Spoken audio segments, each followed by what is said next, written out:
Okay. Well, let me go ahead and John, if you don't mind, I'll start with some introductions, if that's okay. First of all, we thank you all for joining us for the statewide vaccination coordination efforts for Visitor Industry Workforce webinar series. We really appreciate taking the time out of your busy schedules to be with us this afternoon. We have with us some very esteemed guests, panelists, presenters who are going to share some great information with you. And I would like to first start by recognizing Mufi Hanneman, the President and CEO of the Hawaii Lodging and Tourism Association. Mayor, it's nice to see you. We also have Kathy Ross, the First Deputy Director of the Department of Health. Kathy, it's always a pleasure to see you as well. And then my boss, Mr. John DeFries, the President and Chief Executive Officer of the Hawaii Tourism Authority. John, it's nice to see you this afternoon as well. And my name is Keith Regan. I'm the Chief Administrative Officer here at the Hawaii Tourism Authority. So it's an honor to have you all here, and I'm going to go ahead and turn it over to my boss, John DeFries. John? Keith, thank you. And to all of you that are in attendance with us, thank you for taking the time out. I should point out that tonight's webinar is being recorded, will be available at the HTA website if you have colleagues in the industry that are unable to join us this evening. Also, HLTA will have it on its website and will distribute that information to its members. And so without further ado, let me introduce an old friend and leader in the industry who I turn to assist HTA in as much as his total membership cuts across every sector of the industry. Please welcome Mufi Hanneman. Hello, John, and to Kathy, as well as Keith and all those that have joined us. Thank you, John, for the leadership, HTA, and the collaborative efforts in working with HLTA to basically have a strong interface and dialogue going with the Department of Health. I really appreciate that because we have been able to prioritize our workers. And can't say enough about Kathy Ross, whom all of you are going to hear from. She has been just wonderful to work with, very responsive, understands the importance of the industry. And so you should be able to ask any question of her. She'll have answers for you because she has been hard at work on this initiative from the very beginning. I don't know where she finds time to sleep with her young family, but anytime we want an answer, whether it's 9 o'clock in the morning, 9 o'clock at night, she's there. And we really appreciate that. So thank you very much for allowing HLTA to be a part of this. We're very proud to continue to push this forward on behalf of our community. Mufi, thank you. Keith, you have some housekeeping? Yeah. Absolutely. Thank you, John. Appreciate that. Just a reminder that this is a Zoom meeting webinar, and we just ask that if you do have questions, we welcome questions, first of all. And if you do have any questions, please use the question and answer feature within the Zoom platform, and we'll be monitoring that as we go forward. And as soon as we're ready to open up for Q&A, we're going to go ahead and go right there. So please use Q&A. Please don't use the chat feature. We just humbly appreciate that. John, thank you. Thank you so much. And without further ado, it's my pleasure to introduce to you the First Deputy Director of the Department of Health, who is taking the time tonight to advise the visitor industry on the steps that it should take and available for any questions that will follow. So at this time, please extend your aloha to Kathy Ross. Kathy? Hi, good afternoon, everybody. Thank you for having me participate in this webinar. I am going to share my screen and talk through some of the things that we have available for the HLTA membership organizations to be able to register quickly and in a priority manner for at our different pod operators. So let me share my screen very quickly.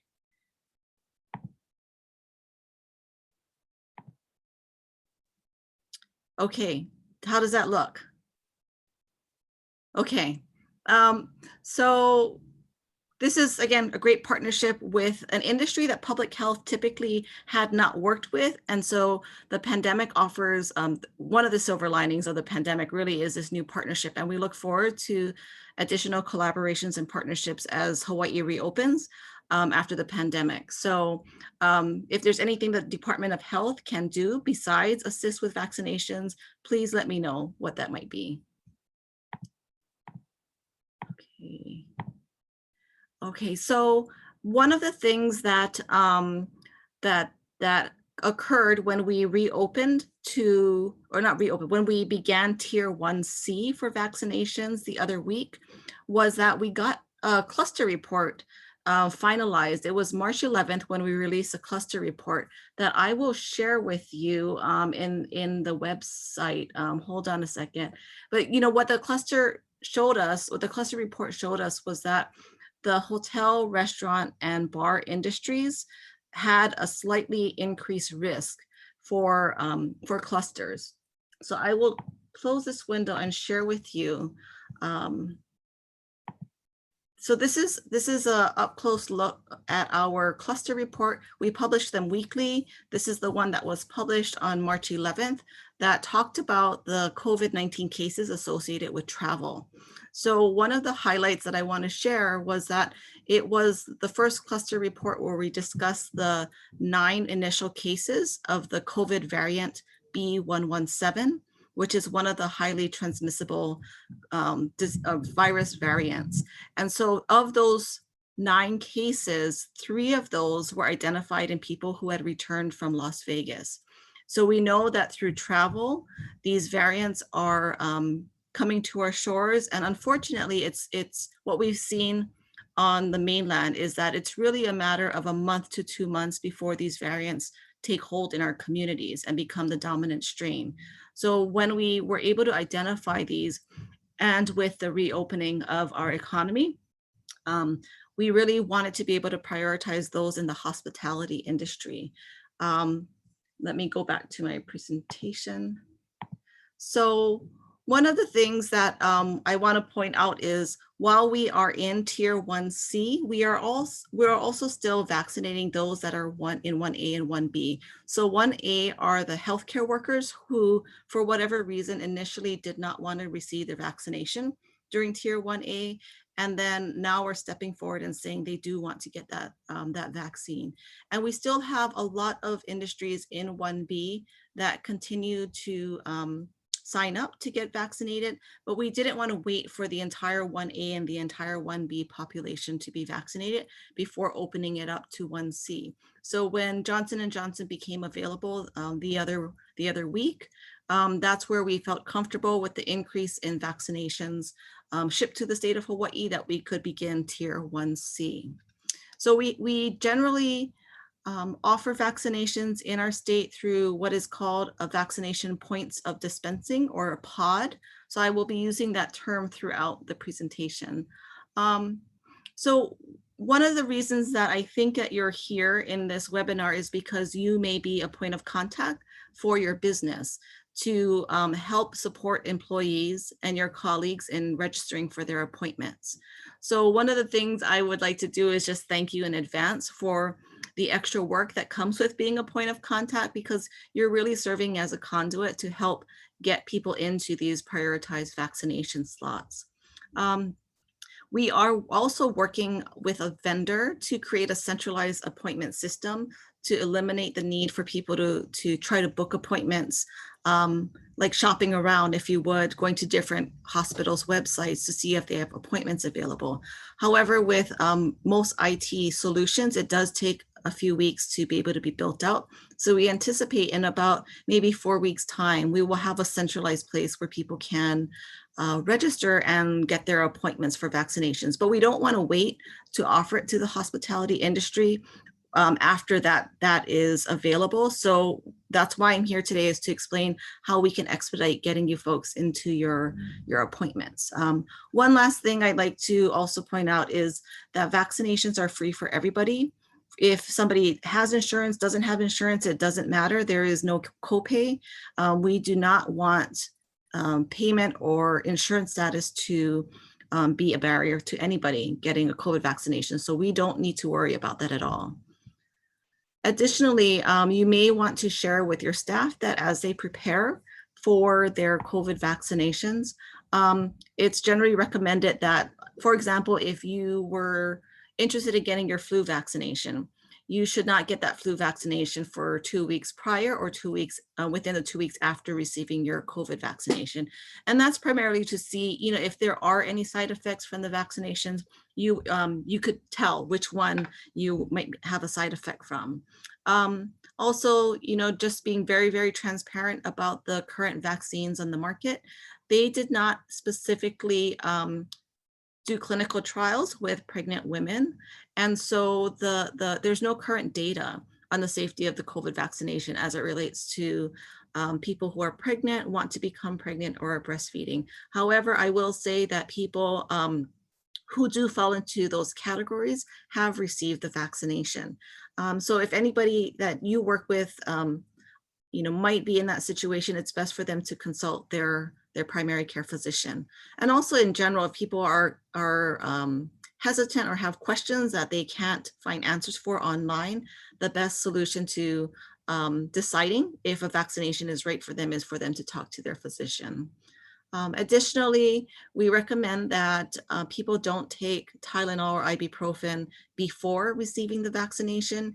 If somebody does start to feel a side effect afterwards, it's completely okay to take it then, but our recommendation is not to take it before your vaccination unless you're instructed by your physician to do so.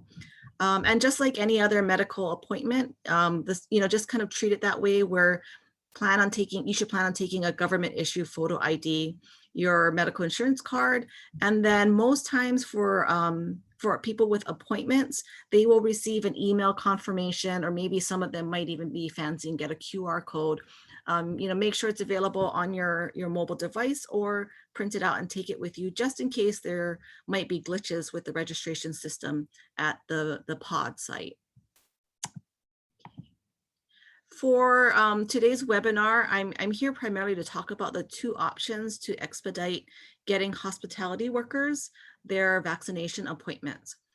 So right now we have two options. One is a self-serve scheduling option, and that is where, and I'll show you where you can find the different pods to register at, but this is where you would share with your members where they can go to register, and they would do a self-service and go and find a location and shop around for their appointment. So one of the advantages to this model is that each person can individually choose which location they would prefer to get their vaccination at. So if somebody lives on the windward side and really, really prefers to go to Castle because they're in Kailua, they would have the option to book themselves an appointment at Castle Hospital. And it also might be a little bit faster for people to get appointments, because many times, again, depending on the way that these pods release their, their open appointments, if you just so happen to land on a day that they are releasing their appointments, you may be able to get an appointment that afternoon or the next day even. And also there's a potential for those who are interested in one vaccination type over the other. Like, for example, if somebody really wants Pfizer, certain pods advertise which days are their Pfizer days. So people could have that option as well. But one of the drawbacks to this self-service model is that, I mean, you really are shopping for your own appointment, which means it's most likely best suited for people that are tech savvy, that are okay, you know, navigating different websites every day, maybe several times a day, if those appointments are not readily available. And so there's also no guarantee for an appointment, because it is all based on that individual's ability to find an appointment. However, there is self-attestation that goes on. So some of the hurdles you might have heard about before in registering at, like, for example, the Queen site, those speed bumps have been eliminated as we've gotten feedback from this industry. We've worked with our pod operators to be able to update, streamline, and make it a better user experience to register. And then option 2 that I'll briefly talk about is for your entities to send your list of employees who want to get vaccinated to HLTA. And so we've worked very closely with HLTA, including Jared at HLTA, to be able to get those lists quickly turned around to Department of Health.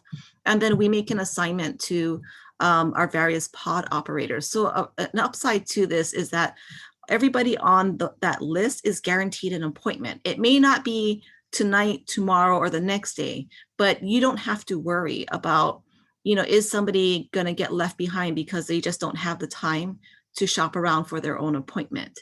And what you also get is a little bit extra support from the pod staff who are in charge of doing the registrations for their appointments. And so what we see is that usually when people provide lists, that company has an increased rate of vaccinations because it makes it a little bit easier for everybody to get an appointment. The self-service model can create some friction for those people, again, that are just don't have the bandwidth to be able to shop around on the different websites. But one of the drawbacks to this list-based model is that there is little to no choice for a location. So the reason that we can assure everybody on the list is going to be offered an appointment is because we have much more control over the system. And so but what that means is that we make an assignment to a specific location. So for example, we may say that everybody from company A, based on the size of that list, we are going to assign them to HPH Peer 2 because we can see in the system that they have the most appointments available. Maybe some of the smaller lists, if we see that there's a pod site that has a fewer number of appointments available, we would give those smaller lists to that pod site. So again, less choice when it comes to a location. It also may take a couple more days longer to get those appointments scheduled. And it's because we're relying really on that high touch model where somebody at our pod site is really working with you as a point of contact to assure everybody that wants to get vaccinated can get that appointment. And then not all pods offer the different types of vaccinations. So earlier I heard questions about Johnson & Johnson, and which is a single dose versus the other 2-dose vaccinations. And so at this point in time, when we do option 2, there is not going to be an ability to choose the vaccine that you would like. So briefly, I'll walk through the self-serve scheduling model, looking at primarily the Oahu locations. But what I would like to say, and I didn't, oh, here we go. So I didn't get to share with you just yet. We have pods operating on every island. I will go to our website. So this is a screenshot of the HawaiiCovid19.com website, which lists all current vaccination sites. Please bear with me as I share this. Okay, so this is our, again, our website with all the information. When you click through the vaccine link, it'll take you to how to register for a vaccination.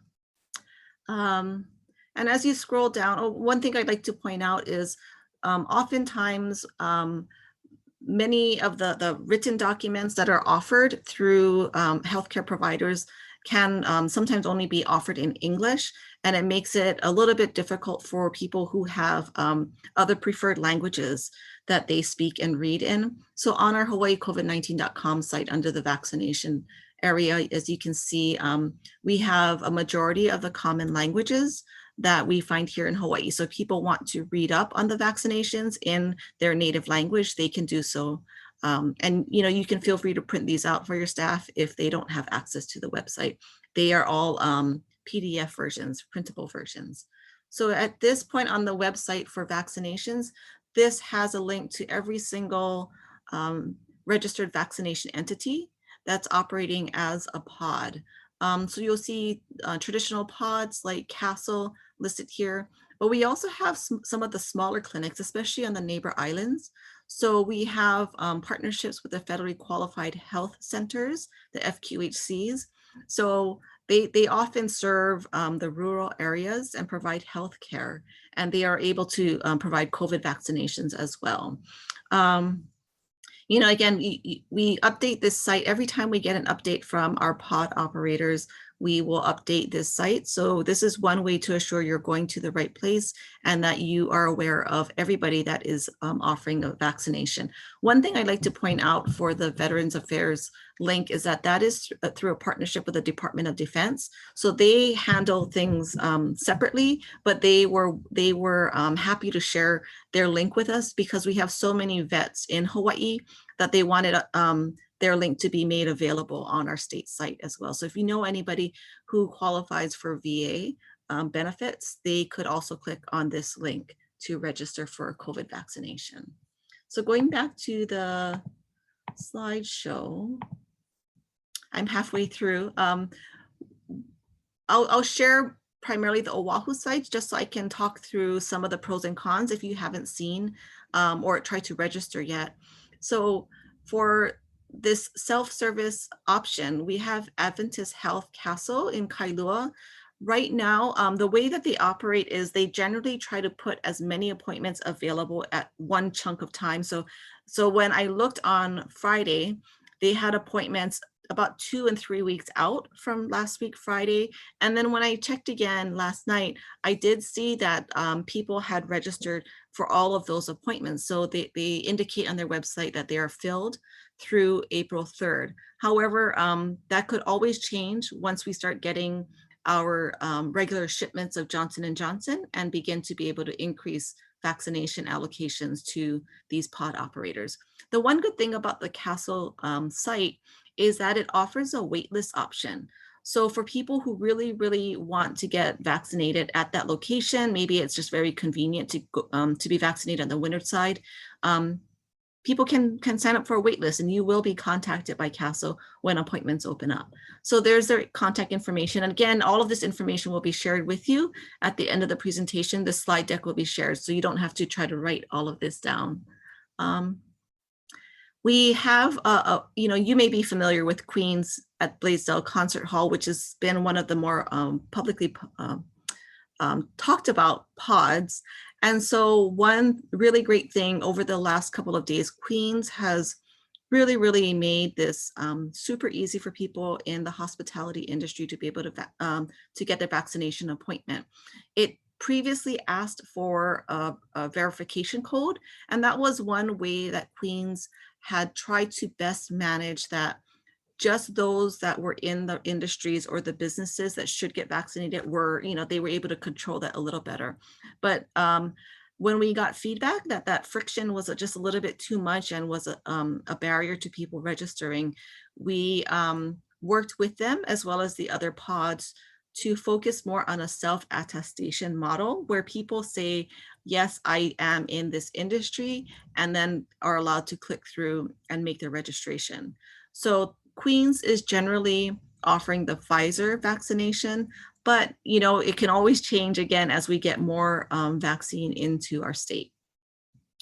Another location that's a big pod is the HPH pod at Pier 2, which is also a pretty convenient site for those who work or live in the urban Honolulu area. It is also a self-attestation registration. And the one nice thing I'd like to highlight about HPH's site is that they specify when they offer the Moderna and when they offer the Pfizer vaccine. So as you can see, they say on their site that Moderna is offered Saturday, Sunday, Monday, and Pfizer is offered Wednesday, Thursday, Friday. So that's helpful for those who really want to be able to choose which one they get. And then lastly, for this self-service option, I'd like to point out that there's a Kaiser Permanente site, which is primarily in Central and West Oahu. They are utilizing many of their clinics to be able to reach people more closer to where they live and possibly work. One thing they are opening up is a Kapolei location that they can get a lot more people through. And I believe that pod will begin operating sometime next week. And so again, Kaiser's is a self-attestation model. They take Kaiser and non-Kaiser members. If you are a non-Kaiser member, don't worry about a copay. It's still free for you to get your vaccination with Kaiser. I will say that if you are not a Kaiser member, the registration process to get your vaccination appointment is slightly longer. If you are a Kaiser member, it's very streamlined. You log on just as you would for any other online services, and they have that option for you to schedule your COVID vaccination. So option number 2, which is the option where you would send a list of all of the employees who would like to get a vaccination to HLTA. And what HLTA does is they just take a quick look at it and they forward it on to DOH, and we make the assignments to our various pod operators. Again, you know, as I said, with the pros and the cons with this model is that everybody on the list will be offered a vaccination. It's a much higher touch process. So what you get is we know who we assign to these different pods, and if we get feedback, and I should say when we get feedback, because it does happen if you're vaccinating hundreds of thousands of people in the matter of months. When we hear that somebody has been missed inadvertently, then we know which pod that person was assigned to, and we can follow up with that pod operator. And we do, and we have, and we will hound them if we need to assure that those that are in the prioritized group get their appointments. In this model, besides the aforementioned locations, the other benefit is that we have government-run pods on Oahu and the neighbor islands. For Oahu, those are being held at Leeward Community College and at our Windward Health Center. So those sites currently don't have open registration like HPH, Queens, Castle, and Kaiser. These are locations where we have much tighter control over them, but also is a great opportunity for us to get appointments for everybody that are on the list that are submitted to us. So if you haven't already received a spreadsheet from HLTA, they do have a template of the way that we prefer to get the information from you. And so on this, you know, it's just first name, last name, email, a zip code, island, and a phone number. So nothing too revealing about these entities. And we are very sure to protect the information. And that's one of the good, it came up earlier, it's one of the good things about the Department of Health, that we're always concerned about protected health information and adhering to HIPAA. So what I wanted to address, particularly with this group, is for Tier 1C, while we initially have this focus for hotel, restaurants, and bar workers, and again, it's based on what the data is telling us about what's happening in these particular industries. We do anticipate opening up Tier 1C fully over the next 1 to 2 weeks to all hospitality workers. Again, it'll just depend, you know, we want to have the assurance that the federal government will ship the Johnson & Johnson vaccine that we can distribute to our various pods.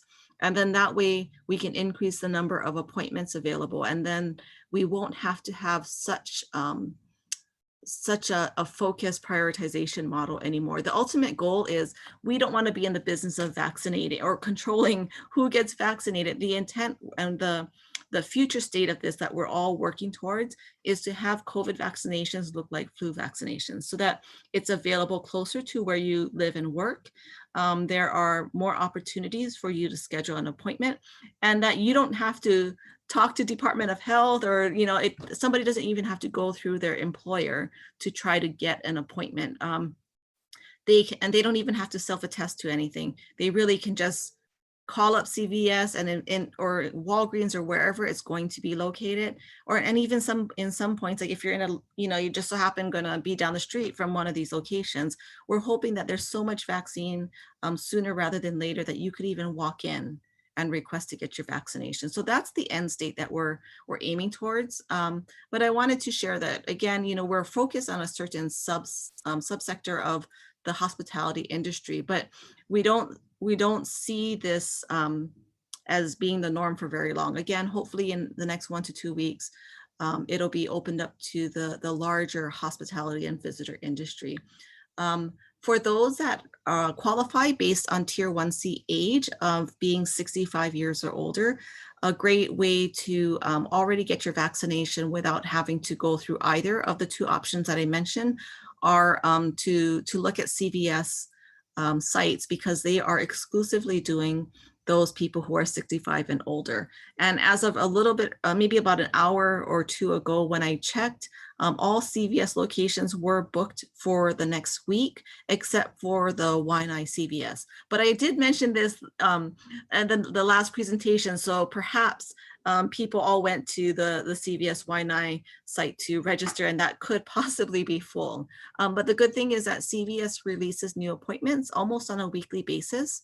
So it is one of those locations or the websites that it is pretty, for those that have access to the internet and can sit and look for appointments. CVS is also a good place to self-register.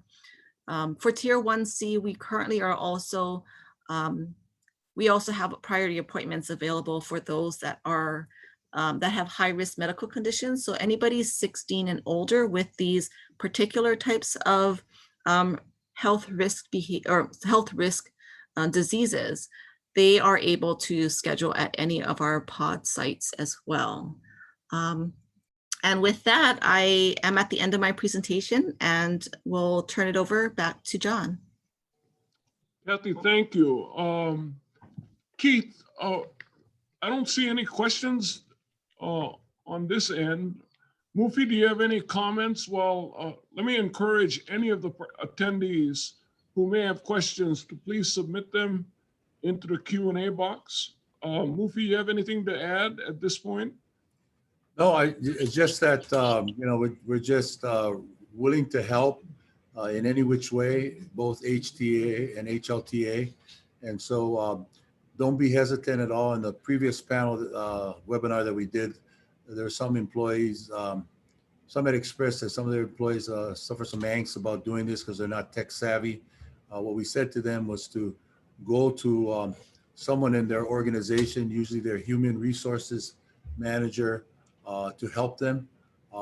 If all else fails in that regard, they can feel free to call our organization and we'll have one of our tech savvy people walk them through the process. But it's very simple, and we wanted to make it a situation where you take advantage of this wonderful opportunity to get us through the pipeline quickly with hotel, restaurant, and bars so that we can get to the rest of the industry. Okay, well, you know, if there are no questions, I just want to, on behalf of HTA, thank you, Kathy, first of all. Much work lays ahead. And we're looking forward, we're very fortunate to have you as our point of contact. It also helps that Mufi Hanneman at one time as mayor also had on his team Director Char in her previous role. So having those relationships are turning out to be extremely important. Keith, I see that we have a question. Yeah, we do actually, John. So thank you for that. So here's a quick question for Kathy and perhaps Mayor might have or Mufi may have a response for this as well. But it says, we noticed that media communications and financial have been included in 1C and have been getting vaccines. When will retail be included, since we have been on the front line working directly with the public? Hi, thank you for that question, Tina. So I apologize if I didn't mention this earlier in the presentation. So when we were at a comfortable place with enough people in 1A and 1B having been vaccinated, and we saw that the federal government was slightly increasing the vaccine allocation to Hawaii, we said we were comfortable with opening up to Tier 1C. So our intent is never to make sure 100% of people in one tier is completely vaccinated before we move to the other. We want to make sure those tiers get a good head start based on, it's a national framework that we're following. And so then after 1A, they had a good head start. We opened up 1B, they had a good head start. And that's when we opened up to 1C. And at the same time that the decision to open to Tier 1C was made, was also immediately after that announcement was when we got our cluster report that indicated to us. And so the data was telling us that currently where we're seeing clusters are in restaurants and bars. and also in the hotels. And they were specific in describing to us that it is correlated somehow with hotels that have luau's that are going on their properties. And so that is why when we're looking at the data, discussing it with our state epidemiologists, we quickly pivoted at that weekend to then prioritize these three industries, not saying everybody else is not important, but because of the reopening and because of what the clusters and the data is telling us of where the positive cases are, that's why we made that decision. But really the timing to open up to the rest of 1C is just a matter of weeks. And yeah, and when we said 1C initially, it did open it up to all the different industries that were listed in 1C, but we've worked again with our pod operators to hone that in again, because we know that the entire hospitality industry is so important to our communities. And we have so many friends and family that are part of that, like you said, are on the front lines that didn't have the ability to work at home and still interact with the public. So the intent is just a matter of weeks before it is opened up to the rest of the industry. Tina, do you have a follow-up question for her or comment? Yeah.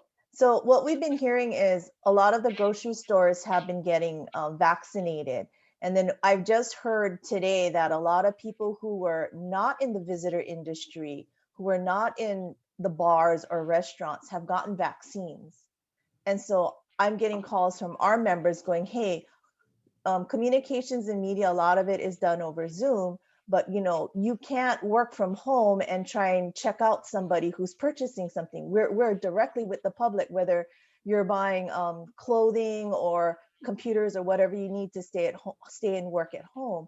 And so I think that's the concern, is that we're seeing financial people getting their vaccines and everybody else, but retailers were not apparently on a list that was given to some of these healthcare providers. So our members are not being able to get vaccinated. And I think that's where the concern is. Absolutely. I share that concern. We know that our frontline workers, like the ones that just their industries never shut down, even when we had stay-at-home orders, are so important. Grocery store workers were specifically labeled by the federal government as being a subset, if you would, of an industry. So they were offered appointments, and as part of the earlier phase. And we know that we're not at 100% of those that are working in the grocery stores, but just like with 1A, we're still vaccinating people in 1A. We don't want to hold up any other industry though. So that's why 1C opened up. With one thing that, without this centralized registration site that we're working towards, what happens is once we make those allocations of vaccine to different pods, that's the difficulty. I'm not saying it's a bad thing, but the difficulty in wanting to have the highest priority people to get appointments is we don't have that kind of control because they have their own appointment and scheduling system. So, as we get feedback, we continue to talk with them, just like how Queens, I would say, Mufi, it was probably just a matter of like 24 hours after getting feedback from the industry about the difficulties there. We reached out to Queens, and they have been extremely responsive in adjusting their websites and their registration system. So that's one way. The reason that we're offering that option 2, where when lists get submitted to HLTA, that is one way to better assure that people will get an appointment. Again, it might not be an overnight kind of appointment, but our intent is that 100% of the people on those lists will get the appointments. Thank you. Thank you. I know we encountered this as we were organizing this webinar. I think it was about 3 weeks ago, Mufi, that we learned that Kauai hotel workers had received vaccinations before we were made aware of it. But the other thing we learned is because of the limited control that DOH has with this decentralized system, they cannot let any of the vaccines go to waste. And so if there's an arm there that needs to be vaccinated, such was the case on Kauai. So some of this does have an irregular pattern to it, but for the most part, DOH has done an outstanding job. I see that we've been joined by Sherry Menor. Sherry, do you have any comments or questions to put forth? Sure, I do have a question, and I apologize. I signed on late, so this may have been answered. So thank you, Mufi and John, for extending the invitation, and Kathy for your time explaining more about the process. For our membership, it's very diverse. We have different industries as part of our membership, and I know many of them, hundreds of them, filled out that survey. And so I guess I know we're right now addressing the hospitality industry. At what point do you start reaching out to all the various industries? I know some were already listed last week, banking, communication, et cetera. But what about the others? I mean, how do you address the small businesses or the big businesses? And what's the communication process for that? Hi, thanks for the question, Sherry. So if we're talking about, I mean, I guess in Chamber of Commerce, I mean, it's everything under the sun. We, as part of Tier 1C, again, Hawaii's vaccination strategy follows what the national strategy has recommended. We're one thing that we've learned in looking at our data is, I mean, and it's not a surprise, but it's interesting to see what the data is saying about those who are being vaccinated and those who are choosing to not get vaccinated, or maybe there's not enough outreach to some of those entities. That's why we really rely on these kind of partnerships to be able to get to the people who might not be able to do this shopping around online. They can't just sit at their computer, or they don't have a child or somebody that can help do all of this for them, because most sites are have that self-registration system implemented, but you have to be on the site at the right time, or checking throughout the day. And we don't want people to be worried about that. I mean, they have so many other things during this pandemic to be worried about. So that's why we're offering this option before we are able to get to that centralized registration and appointment system. So the whole intent is sooner rather than later, we want to get out of the business of lists, of trying to manage and talk to all of the different vaccination operators, like, hey, can you change your website to say this? And oh, you changed it, but we got to ask you for another change. Like, we want to minimize that, because we know it's not helpful for a lot of people. So this centralized registration and appointment system that we're building should be ready in the next 4 weeks. And what that will do is that somebody goes in and says, I'm registering, I'm interested in a vaccination. And once their basic information is in, they'll be able to see all the different sites around them where they can get a vaccination and schedule it. And so the intent is that we will still be in 1C when we do that. So it's going to be a self-attestation model, just like we have now.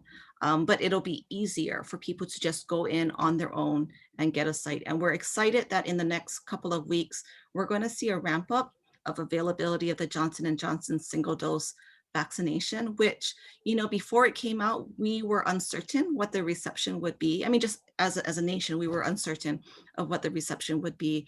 And to our pleasant surprise, it seems to be a very desirable vaccination, because people can be fully vaccinated in a single dose.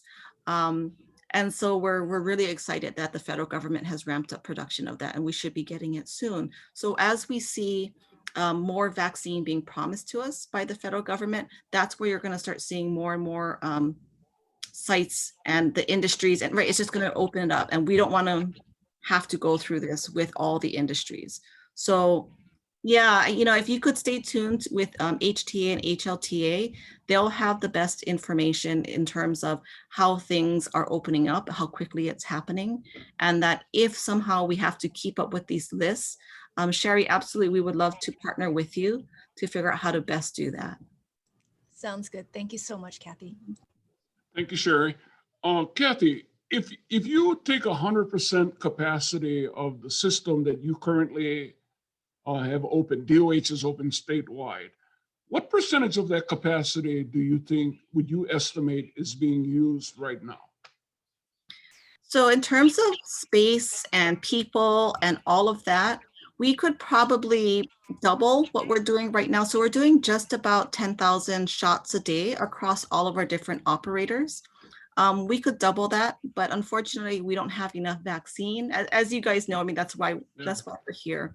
But the exciting thing is that the federal government is also ramping up what's called the Federal Retail Pharmacy Program. It's a separate allocation than what the state is assigned to give out to our pods. But what's happening there is that it is helping us get to that point of COVID vaccinations looking like a flu vaccination. I don't know how many of you get your flu shots from a CVS or a Walgreens. So that's part of what the federal government is working to expand, to help the states. And yeah, again, at the end of the day, we want this to look like just like getting a flu shot for anybody. Sure. And Kathy, we went to HLTA because they have the most comprehensive membership across all sectors of the industry.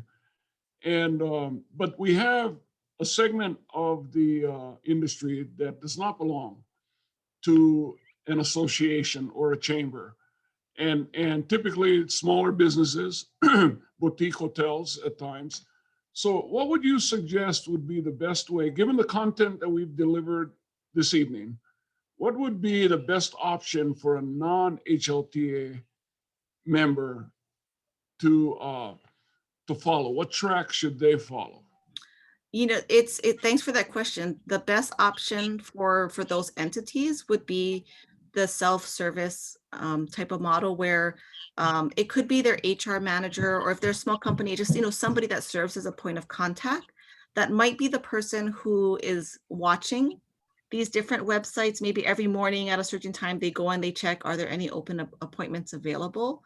And then when they see appointments available, then they send out a mass email or text or make the phone calls, run around the office, whatever it is, so people can register themselves.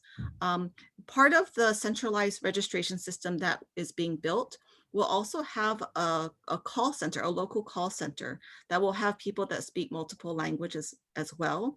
So that if somebody is just not ready to get, say they're eligible, but they're like, oh, I just kind of want to wait. I don't feel like getting my vaccination just yet.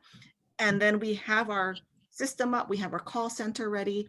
And then they're just like, oh, I really want to get vaccinated, but maybe they're like a 2-person business and they don't really use the computer that often. Our call center will be able to do the registration for them. So as they're on the phone, they will do some verification of who the person is, just the due diligence there, but they will also be trained to be able to help people register for their COVID vaccinations. Okay, well, thank you. Keith, I don't see any additional questions at this time. And so Mufi, do you have closing comments? Sure. Let me just add to what Kathy just said in your very good question. Because of these other groups that we belong to, which are coalitions, retail merchants, chamber, and so forth, the position that we've taken here, and I think be helpful to DOH, is that we're not going to say to you, if you're not a member of ours, if you fall under the hospitality industry, hotel, restaurant, bars, and the great hospitality industry, to tell you that you're going to have to register on your own. We're going to forward that list, whether you're a member or not, over, because I think that's what we want to help Department of Health. Their mission is to get all hotel hospitality workers vaccinated. So just wanted to make that point for anyone out there that might think that we're not going to be helpful, we're going to turn you away. We're not going to turn you away. Obviously, we're reaching out to our members initially. That's what we all want to do. But somebody falls under that definition, we're going to be helpful, and we're going to forward that list on to Kathy. That's okay? I mean, Kathy, that was sort of the understanding that we had with you. Yes, absolutely. We don't, my job is not to say no. My job is to say yes and find that way to yes. So I'm not going to screen anything. We'll pass it on to our operators. So, and that's especially important, Mufi, because we're going to post these videos on the HTA website. And Right. if HLTA is opening its arms to the industry in total, beyond just your formal membership, that's an incredible gesture on your part. Yes. I think John, you and I from the very beginning, when we were talking to Kathy and Dr. Char, and we talked to Haima and Lieutenant Governor Green, everybody involved in this process. We said, we want to be helpful. We want to be that conduit to the #1 industry in the state. So membership is important, but more importantly, the health of people's lives are a paramount concern. So that's what I wanted to communicate, and we'll make that clear. And thank you for bringing up that point. Super. Thank you. Keith, any closing comments? Just wanted to mention that I dropped a link into the chat, which is a link specifically to the slide deck that Kathy presented to us here this afternoon. Thank you so much, Kathy, for doing a great job once again. And we will, as John mentioned, we will have the video up on the website as soon as possible. That's it, John. Thank you so much. Super. Kathy, you have a second career in television. Oprah retired at the right time. So thank you again. It's been wonderful to work with you. We still got a long way to go. Looking forward to it. And again, mahalo to all of you that took the time to make this a priority. So aloha to everyone. This webinar is now adjourned. Aloha.